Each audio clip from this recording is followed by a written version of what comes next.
এরপর দেইদারা গারাকে আকাশকে বেসমেন্টে নিয়ে যায়। সেখানে তারা গেডো স্ট্যাচুর সাহায্যে প্রায় 3 দিন ধরে গারা থেকে শুকাকুকে স্ট্রাক করে ফেলে। আর তোমরা সবাই জানো একজন জিনচুরিকি থেকে তার টেইল বিস্ট আলাদা করলে সে সাথে সাথে মারা যায়।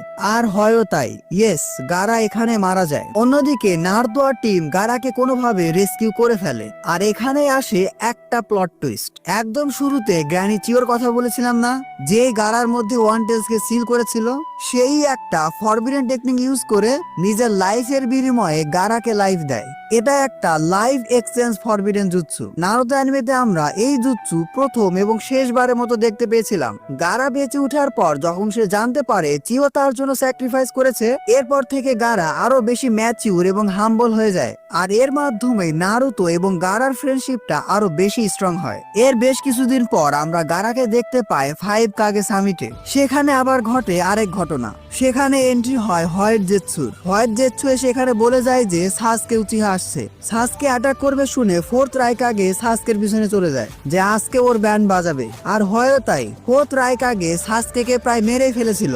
ইয়েস, সাসকে তখন নিজেকে অনেক বেশি ওভার এস্টিমেট করে ফেলেছিল। ওই সময় গারা এসে যদি রাইকাগে না থামাতো, সাসকের অবস্থা খারাপ হয়ে যেত।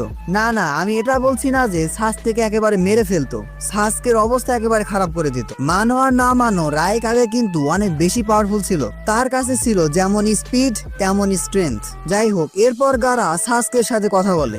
গারা সাসকেকে বোঝায় এক সময় সে সাসকের মতোই ছিল। সে সাসকেকে ভালো হয়ে যেতে বলে, কিন্তু সাসকে তার কোনো কথাই শুনে না। এত বোঝানোর পরও সাসকে যখন রাজি হচ্ছিল না, তখন গারার সাথে সাসকের একটা ফাইট হয় এবং সাসকে একরকম সেখান থেকে পালিয়ে যায়। 5 কাগে সামিটে সাসকে এরকম অ্যাটাক ছিল খুবই বোকামি। গারা না থাকলে এখানকার সবাই মিলে সাসকেকে পুঁতে রাখতো।